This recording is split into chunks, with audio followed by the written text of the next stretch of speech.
성도님들, 드디어 에스더서의 마지막 부분에 이르렀습니다. 그런데요, 이 에스더의 마지막 부분은 설교하기가 참으로 어렵습니다. 아마 에스더를 가지고 시리즈로 설교하시는 대부분의 목사님들도 이 마지막에는 그냥 잔치 이야기 정도 하면서 보통 끝맺음을 하십니다. 왜냐하니 이게 그럴 수밖에 없기 때문입니다. 제가 이제 이런 설명까지 하게 될 줄 몰랐는데요, 행여 오해하시는 분들이 계실까봐 설명을 좀 드리자면, 성도님들, 에스더서를 가지고 설교하면 이게 다들 비슷비슷할 수밖에 없습니다. 왜냐하니 첫 번째는 같은 역사를 가지고 다른 설명을 할 수가 없기 때문입니다. 이게 만약에 역사적 관점, 사관이라면 각각 다르겠지만 역사적 사실, 역사적 팩트를 설명할 때는 각각 다를 수가 없겠죠. 그런데 에스더서를 연구해 보면 이게 역사가 절반입니다. 특히 설교자들의 입장에서는 이 보통의 성도님들께서 좀 생소하게 여기시는 5대 제국의 역사가 딱 나오기 때문에 이 설교자의 선택에 따라서 좀 다르겠지만 아무래도 역사에 관한 설명이 쭉 길어질 수밖에 없습니다. 그런다고 역사를 설명하지 않으면 왜 이런 말씀이 나오는지 이해를 시켜드릴 수가 없기 때문에 이제 역사와 말씀을 붙여서 스토리텔링을 하는 거죠. 이건요, 다니엘서나 혹은 느헤미야나 에스라서 같이 5대 제국의 역사에 속한 거의 모든 성경책들은 다 마찬가지다라고 생각하시면 됩니다. 이제 그 다음은 해석인데요, 해석이야말로 진짜 대동소이합니다. 왜냐하니 성경은 2000년 동안 당대 최고의 천재라고 불리던 수많은 신학자들에 의해서 수도 없이 많이 해석되었기 때문에 이게요, 이미 이 전통적인 해석은 다 가지고 있습니다. 거기다가 이제 후대의 신학자들이 좀 더 추가를 한다든지 아니면 뭐 반박을 한다든지 하면서 이제 이 새로운 해석들을 더 입혀가는 거죠. 다만 현재를 살아가는 목사로서 참 감사한 건, 사실 이건 저뿐만 아니라 후대에 살아가는 이 세상 모든 목사들이 다 똑같은 마음일 건데요, 이런 위대한 신학자들의 해석을 저작권 같은 걸로 따로 묶어두지 않고, 무슨 찬양이나 이런 것처럼 저작권으로 따로 묶어두지 않고 후대의 목사들 누구나 사용할 수 있도록 다 오픈 소스로 열어준 겁니다. 왜냐하니 본체가 다 하나님의 말씀이기 때문에 이 말씀에서 출발한 것이라는 개념을 가지고 있기 때문입니다. 만약에 이 해석의 저작권 같이 걸어두었다면 후대는 아무도 설교를 자유롭게 하지 못했을 겁니다. 그때는 이 선대의 설교를 대신 읽기만 했겠죠. 근데 성도님들, 이게 재밌는 건요, 성경의 해석에도 인기가 많은 부분이 있고 인기가 없는 부분이 있다는 겁니다. 예를 들면 예수님의 말씀이 담겨져 있는 복음서 같은 경우는 해석도요 정말 다양함 그 자체입니다. 예수님의 비유나 혹은 산상수훈 같은 경우는 해석의 종류도 양도 진짜 가히 폭발적으로 많습니다. 또 기독교 신앙의 근간이 되는 로마서 같은 경우도 그야말로 광범위한 해석을 가지고 있습니다. 그러면 에스더는요? 제가 에스더 시리즈 초반에 이런 말씀 드린 적이 있죠. 원래 에스더서는 엄청난 괄시를 받았던 책인데 최근에 들어서야 이제 조금씩 주목을 받고 있다라고요. 심지어 성경이 하나님의 말씀이니까 이 말씀 위주로 살아야 한다라고 그렇게나 강조했던 종교개혁자들도 에스더서는 이 괄시받던 책이라고 별로 건드리지 않았습니다. 실제로 루터는요, 이 에스더서는 제발 성경에서 좀 빠졌으면 좋겠다라고 했고요, 성경의 한 절 한 절마다 일일이 다 주석을 달았던 칼빈도 평생 동안 에스더만큼은 설교를 단 한 번도 한 적이 없습니다. 왜냐하니 이게 에스더가 주목받기 시작한 것이 1, 2차 세계대전이 끝나면서 과연 하나님께서 이 세상을 다스리고 계신 것이 맞는가? 하나님이 계시다면 어떻게 이런 비극적인 일들이 일어날 수 있는 것인가? 라는 이 신정론적 질문이 대두되면서 붙어있기 때문입니다. 그러니까 에스더가 주목받은 것이 채 100년도 안 됐다라는 겁니다. 그러니 에스더서에 대한 해석 자체가 다양한 해석이 있기보단 일반적인 해석이 주를 이루고 있는 겁니다. 그런데 만약 제가 나만의 특별한 한 해석을 해보겠다, 나만큼은 특별한 해석을 해보겠다라고 한다면 어떻게 될까요? 그렇게 해서 새로운 이단이 탄생하는 겁니다. 아니면 본문과 전혀 상관없는 딴 이야기 실컷 하다가 내려가는 거죠. 지금 제처럼 말이죠. 딴 이야기만 막 하는 겁니다. 그럼에도 불구하고 이번에 에스더서를 설교하면서 제 나름대로는요, 최대한 복음적인 범위를 벗어나지 않는 선에서 여러 가지 해석들을 시도해 봤는데요. 예를 들면 지난주 설교의 마지막에 나왔던 거죠. 십자가와 인장. 이 경우는 이런 경우가 그렇습니다. 다만 그것도 기본적인 건 이미 다 연구가 돼 있는데 그걸 차용해서 새로운 시도를 한 것 정도입니다. 하지만 성도님들, 그럼에도 불구하고, 이렇게 다 있음에도 불구하고 에스더서를 설교하는 데 있어서 진짜 걸림돌이 되는 부분은 바로 이 에스더의 후반부입니다. 왜냐? 혹시 우리 성도님들 시오니즘이 뭔지 아십니까? 시오니즘, 우리말로 하면 시온주의 혹은 유대 복고주의인데요, 이 사상은 19세기 말 유럽에서 반유대주의, 즉 유대인 차별, 학대가 극심해지면서 그에 대한 반작용으로 튀어나온 사상입니다.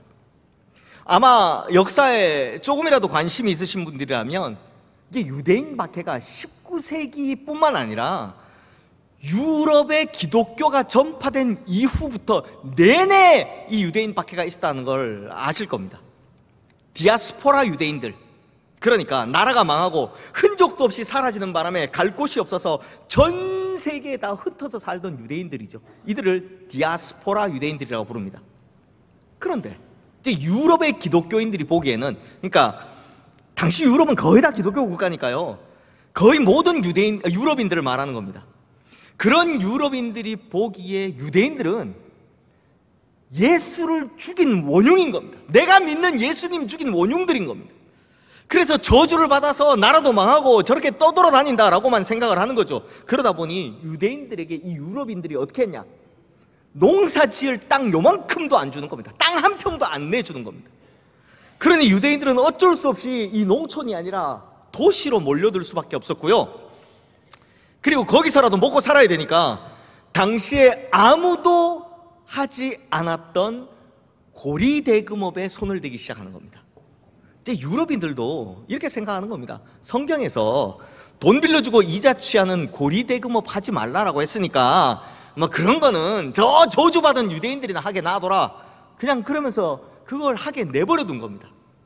근데 문제는 이 똑똑한 유대인들이 고리대금업을 가지고 엄청난 부를 모으기 시작하는 겁니다. 지금도 유명한 로스차일드나 골드만삭스, 유럽과 미국을 휘어잡고 있는 양대 금융기업, 이 회사들, 이 전부 다 유대인 기업인 이유가 다 이겁니다. 그러다 보니 가뜩이나 밉상인 유대인들인데 어느 순간부터 자기들보다 훨씬 더 잘 살게 되니까 이게 미운 정도가 아니라 그냥 막 더 미운 거죠. 그래서 그때부터 유럽에서 유대인들을 죽이고 그들의 재산을 뺏는 것, 그들이 가진 돈을 뺏는 것, 이게 당시 유럽에선 흔하게 일어나던 일이었다는 겁니다. 그러다가 이후 제2차 세계대전 때 잘 아시다시피 유대인 학대가 진짜 절정에 이르게 되는 거죠. 히틀러에게서만 600만 명의 유대인들이 살해당하는 겁니다. 그런데 그 무렵인 1896년 테오도어 헤르츠이라는 사람이 출간한, 이게 독일어라서 제가 독일어 발음 잘 못하는데요, The Judenstaat라는 책이 출간됩니다. 이게 우리말로 번역이 되어 있는데 번역마다 좀 다르긴 한데 우리말 제목으로는 유대 국가 혹은 유대인 국가라는 책이 전 세계에 흩어져 살던 모든 유대인들에게 아주 센세이션 데이트를 치게 되는 겁니다. 그래서 그 이듬해 그 책의 내용을 따라서 시오니스트 회의라는 것을 조직하게 되는데요, 이 시오니스트들이 하는 주된 일이 뭐냐, 딱 한마디로 정리하자면 유대인들만의 국가를 세우자라는 겁니다. 그때 나라가 없었으니까 유대인들 국가를 새로 세우자라는 겁니다.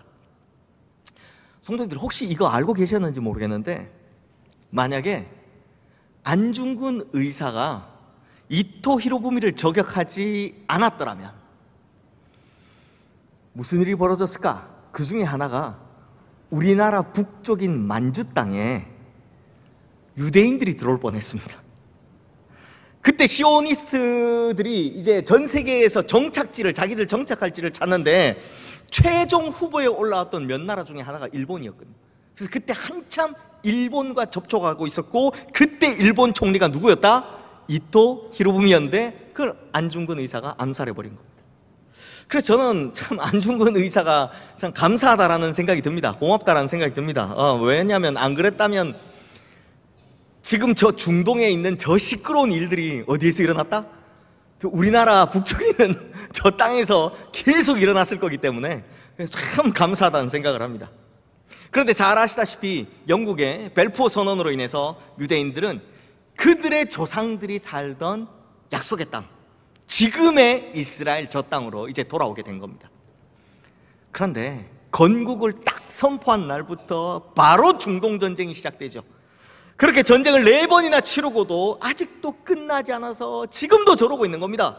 근데 성도님들, 요즘에도 보시면, 요즘 이제 보시면 아시겠지만 하마스로 인해서 시작된 전쟁이, 그 전쟁에서 이스라엘이 하마스만 공격하는 게 아니라 어떻게 합니까? 헤즈볼라도 가서 때리고, 시리아로 가서 때리고, 이란에 가서도 때리고, 심지어 얼마 전에는 그냥 가만히 있는 카타르에 가서도 카타르를 때리는 겁니다. 물론 그 안에는 복잡한 이스라엘의 내부의 정치적 관계가 깔려 있긴 하지만 우리가 그걸 보고 있으면 야, 도대체 이스라엘 저거 도대체 왜 저러냐 하는 생각이 들기 마련입니다. 특히 이번에 카타르를 때렸다라는 걸 듣고 다들 진짜 쟤들 왜 저래? 라는 생각을 하셨을 겁니다. 그런데요, 이스라엘이 대체 왜 이렇게까지 하는지 그 이유가, 그 근거가 바로 오늘 본문에 나옵니다. 자, 이제 오늘 본문의 내용을 한번 살펴보겠습니다. 자, 먼저 하만을 처리하자마자 에스더가 곧바로 왕에게 이렇게 부탁을 하는데요, 저 악한 하만이 각 지방에 내린 조서를 철회해 주십시오. 제가 어찌 저만 살고 저희 동족들이 다 죽는 것을 가만히 보고만 있을 수 있겠습니까? 그 조서를 좀 철회해 주십시오 라고 부탁을 합니다. 그랬더니 왕의 대답이, 야, 진짜 이 곤란함 그 자체입니다. 왕의 이름을 쓰고 왕의 반지로 인친 조서는 누구든지 철회할 수 없음이니라. 그러니까 한 번 왕의 반지로 인을 빡 찍은 조서는 그 누구라도, 심지어 왕이라 할지라도 절대로 철회할 수가 없다라는 겁니다. 이건요, 우리가 예전에 다니엘서 볼 때도 제가 설명드렸지만 페르시아의 법이 그렇습니다. 절대로 못 바꿉니다. 그래서 그때도 보면 자기가 아끼던 다니엘을 죽이려 하는 음모인지도 모르고 이게 모략인지도 모르고 조서에 그냥 도장을 꽉 찍어버린 다리오 왕이 나중에 보니까 뭡니까? 자기가 내린 조서 때문에 다니엘이 죽게 생긴 겁니다. 그래서 막 그날 밤에 어쩔 줄 몰라서 안절부절하면서 잠도 못 자고 밤 꼴딱 샜다가 새벽에 막 그 굴로 막 뛰어가는 그 장면이 나오죠. 그러니까 하만이 왕의 인장을 빌려서 먼저 내린 조서, 곧 아달월 12월 13일에 모든 유대인들은 남자든 여자든 아이든 늙은이든 상관없이 모두 다 죽이고 도륙하고 진멸하라, 그리고 유대인들이 가진 모든 재산을 빼앗으라 라는 이 조서를 절대로 그 누구도 철회할 수 없다라는 겁니다. 그렇다면 성도님들, 이거 진짜 큰일 아닙니까? 야, 이거 큰일 났습니다. 이게 취소가 안 되니까. 그럼 이걸 어떻게 하면 좋습니까? 바로 그때였습니다. 에스더서를 보면 후반부로 갈수록 점점점 똑똑해진 사람이 나오죠. 처음에는 맨날 술주정만 하는 줄 알았는데 후반부에 갈수록 점점점 똑똑해지는 사람 누굽니까? 왕이요. 왕. 이 아수에로 왕이요, 진짜 기가 막힌 묘수를 하나 가르쳐줍니다. 그게 뭐냐? 오늘 본문 8절 말씀 함께 읽어보겠습니다. 너희는 왕의 명의로 유다인에게 조서를 뜻대로 쓰고 왕의 반지로 인을 칠지어다. 왕의 이름을 쓰고 왕의 반지로 인친 조서는 누구든지 철회할 수 없음이니라 하니라. 자, 이게 무슨 말이냐? 왕의 인장을 찍은 조서는 아예 철회 자체가 불가능하니까 빨리 새로운 조서, 다른 조서를 쓰라는 겁니다. 그리고 거기다 무슨 내용을 쓰느냐? 오늘 보면 11절 12절 말씀 함께 읽겠습니다. 조서에는 왕이 여러 고을에 있는 유다인에게 허락하여 그들이 함께 모여 스스로 생명을 보호하여 각 지방의 백성 중 세력을 가지고 그들을 치료하는 자들과 그들의 처자를 죽이고 도륙하고 진멸하고 그 재산을 탈취하게 하되 아수에로 왕의 각 지방에서 아달월 곧 12월 13일 하루 동안에 하게 하였고, 그러니까 같은 날인 아달월 곧 12월 13일에 유대인들이 먼저 딱 준비하고 있으라는 겁니다. 그래서 저 사람들이 덤벼들기 전에 유대인들이 가서 그들을 먼저 빡 쳐가지고 남자든 여자든 아이든 늙은이든 가리지 말고 모두를 다 완전히 진멸하고 오히려 그들의 재산을 탈취하라는 겁니다. 한마디로 하면 먼저 때려라, 선빵 필승. 선빵 필승. 야, 네가 가서 먼저 때리라는 겁니다. 실제로 이 작전이 성공합니다. 그래서 에스더 9장에 보면 그날에 유대인들이 뭐 어디서 몇 명을 죽였고 어디서 누구를 죽였고 하는 이런 내용들이 쫙 다 나오는 겁니다.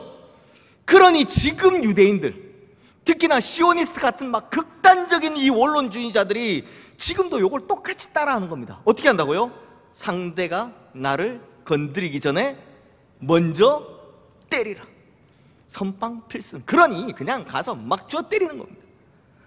그러니까 이런 유대인 민족주의자들은요, 에스더서 후반부에 나오는 이 내용을 보고 열광하는 겁니다. 봐라, 하나님께서 우리에게 이렇게 방법을 가르쳐 주셨다. 하지만 기독교인들에게 이 에스더서 후반부 내용은요, 진짜 이스라엘 민족주의, 이 극단적 민족주의를 심각하게 옹호하고 찬양하는 내용이기 때문에 다들 그냥 다루지 않고 그냥 넘어가 버리는 겁니다. 그래서 대부분의 목사님들이 이 부분에 대한 설교를 잘 안 하시고 그냥 불임절 가지고 이제 하늘나라 잔치 정도로만 하고 이제 마무리를 하게 되는 거죠. 아마 저도 그럴 것 같고요. 그럴 만도 한 것이 그 외에는 막 공통적으로 인정받을 만한 그 정통적 해석 자체가 마땅히 존재하지 않기 때문입니다. 하지만 성도님들, 감히 제가 오늘만큼은 지금까지와는 다르게 저 나름의 새로운 해석을 한번 시도해볼까 합니다. 지금 우리 성도님들 속으로 저 목사가 무슨 엉뚱한 소리를 하려고 저러냐 싶으시겠지만 잘 들으셔야 저를 이단 만들지 않으시니까 이제부터 잘 들어주시기를 바랍니다. 물론 이걸 제가 못 찾아서 그렇지 어딘가에 보면 또 이런 해석이 있을 수도 있습니다. 이게 성경 해석이라는 것이요, 2000년 동안 수도 없이 많은 사람들이 하도 많이 해놔서 이걸 다 찾아볼 수는 없거든요. 자, 성도님들, 제가 아는 해석이 뭐냐? 의외로 간단한 해석인데요. 보십시오. 아수에로 왕이 처음에 뭐라고 했습니까? 왕이 자신의 이름으로 쓰고 자신의 반지로 인친 조서는 그 누구라도 절대 철회할 수 없다라고 합니다. 그래서 왕이 알려준 새로운 방법이 뭡니까? 새로운 조서를 써서 과거의 조서의 효력을 덮어버리라 라는 겁니다. 즉 과거의 조서의 내용은 사라진 것이 아니라 여전히 효력이 있지만 새로운 조서로 이 과거의 조서의 효력을 덮어버리라 라는 겁니다. 제가 이걸 보다가 무릎을 쳤습니다. 사실 올해 초부터 에스더서를 준비하면서 저 또한 이 내용이 굉장히 고민됐거든요. 에스더서를 주저했었던 이유가 이거였거든요. 아니, 하나님께서는 대체 왜 성경에다가 이리도 유대인 근본주의자들을 옹호하는 내용을 써놓으신 걸까? 이거 뭐 어떻게 해석하라고 하는 거야? 어떻게 설교하라고 하는 거야? 라는 이 불평이 있었습니다. 근데 오랜 고민 끝에 결국에 딱 깨닫고 나니까 이게 하나님께서 깨닫게 해주신 거죠. 그랬더니 오히려 여기에는 하나님께서 차근차근 보이지 않지만 한 걸음씩 준비하고 계시던 구원의 계획을 우리로 엿볼 수 있게 해둔 것이 여기에 숨겨져 있었구나라는 것을 알게 되었습니다. 그게 뭐냐? 자, 한번 보십시오. 성도님들, 내가 죄로 인해 죽을 위기에 처했을 때 하나님께서 우리를 그 죄의 권세에서 해방시키고자, 그 죄의 문제를 해결하고자 처음으로 내린 조문이 있습니다. 그 조문이 뭡니까? 바로 율법이었습니다. 율법. 그런데 문제가 생겼죠. 율법은 법이다 보니 우리를 향한 일말의 배려심도 없는 겁니다. 감정도 없고요, 동정심도 없고요, 배려심도 없는 겁니다. 이해심도 없습니다. 왜? 법이니까. 그러니 우리는 여전히 실수도 많고 허점도 많은데 율법은 우리에게 언제나 완전함만을 요구하는 겁니다. 조금이라도 벗어나면 안 된다고 하는 겁니다. 그러니 오히려 하나님께 주신 이 율법의 조문으로 인해 우리가 더 확실하게 죽게 생긴 겁니다. 하나님께 주신 이 율법의 조문으로 인해 우리가 더 크게 심판을 받게 생긴 겁니다. 그런데요, 예수님마저도 마태복음 5장 18절 말씀에서 뭐라고 하시느냐? 천지가 없어지기 전에는 율법의 1.1획도 결코 없어지지 아니하고 다 이루리라, 이렇게 말씀하시는 겁니다. 즉 율법은 하나님께서 하나님의 이름으로 직접 인을 치셔서 우리에게 주신 것이니 그 어떤 누구라도 절대 철회할 수 없는 겁니다. 안 되는 거죠. 심지어 하나님 자신도요. 왜요? 하나님의 말씀은, 하나님은 신실한 그 자체이시기 때문에 한 번 하신 말씀은 1.1획도 틀리지 않고 반드시 이루어져야 하기 때문입니다. 그러니 큰일 난 겁니다. 큰일 났습니다. 인간은 그 누구라도 하나님께서 제정하신 이 율법의 선하기에서 벗어나는 것이 불가능하게 생긴 겁니다. 그러자 하나님께서는 이 문제를 해결하시고자 아수에로 왕처럼 기가 막힌 방법을 하나 사용하십니다. 그게 뭡니까? 바로 새로운 조문, 새로운 언약을 우리에게 주신 겁니다. 그러면 성도님들, 새로운 조문, 새로운 언약이 누구십니까? 바로 예수 그리스도이신 겁니다. 그러니까 하나님의 아들이신 예수 그리스도께서 우리가 율법을 통해 받아야 할 모든 심판을 본인이 직접 십자가 위에서 다 받고 다 가져가시고 다 해결하심으로 우리를 향한 그 율법의 요구를 완벽하게 해결해 주신 겁니다. 즉 오늘 말씀에 빗대면 어떻게 됩니까? 과거의 조문을 새로운 조문으로 덮어버린 겁니다. 율법이라는 조문의 그 법의 효력을 예수 그리스도의 은혜라는 효력으로 덮어버리셨다라는 겁니다. 그러니까 성도님들, 과거의 조문인 율법으로 인해 확실하게 죽었어야 할 우리가 새로운 언약, 새로운 조문이신 예수 그리스도를 통해 오히려 우리를 그토록 괴롭혀왔던 악한 영의 권세를 쳐부수고 죄의 권세를 깨뜨림으로 영원히 살게 되었다라는 것, 이것을 하나님께서 하만의 옛 조서를 모르드게의 새 조서로 그 효력을 덮어버렸다라는 오늘 말씀을 통해 우리에게 암시해주고 계시다라는 겁니다. 그러니까 에스더 시대 그 당시로 치면요, 하나님께서는 이 말씀을 통해 몇백 년 후면 오게 되실 예수 그리스도, 이후에 한 500년 정도 후면 이 땅에 오실 새 언약이신 예수 그리스도를 보내실 것이라는 걸 미리 암시해주고 계셨다는 거죠. 그러니 이 말씀은 유대인 민족주의자들을 옹호하는 말씀이 아니라 우리를 향한 하나님의 구원이 보이지는 않지만 철저하게 준비되어 가고 있었음을 우리에게 암시해주는, 보여주는 그런 말씀이다라는 겁니다. 그러니 진짜 기가 막힌 하나님의 준비성, 이것이 바로 에스더서를 통해서 그렇게나 말씀드렸던 보이지 않으시는 하나님의 역사다라는 겁니다. 그렇다면 성도님들, 오늘 제가 한 이 해석을 통해 하나님께서 우리에게 주시는 메시지가 뭐겠습니까? 아, 김영일 목사가 이단은 아니구나 하는 이 정도에 그치시면 안 되겠죠. 가장 확실한 메시지는 바로 이겁니다. 하나님의 모든 지혜와 하나님의 모든 능력과 하나님의 모든 열심을 다 쏟아부어서 나를 구원하셨다라는 겁니다. 우리를 구원하셨다라는 겁니다.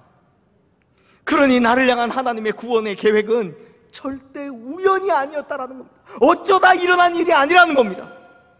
나로 당신의 자녀 삼기 위해서 정말 철저하게 준비하시고 완벽하게 실행하셔서 나를 그 율법의 책망에서, 죄의 저주에서, 사망의 권세에서 완벽하게 끊어내시고 건져내셨다라는 겁니다. 그러니 우리의 구원에 대한 확신이 흔들릴 이유가 뭐가 있냔 말입니다. 하나님께서 이토록 철저하게 준비하셨는데 나에 대한 나의 구원을 의심할 이유가 뭐가 있냐라고 말씀하시는 겁니다. 그러므로 우리 성도님들, 하나님께서 나를 부르시고 선택하신 구원은 절대 우연도 아니고요, 그냥 어쩌다 이루어진 일도 아니라는 걸 반드시 믿으시기를 바랍니다.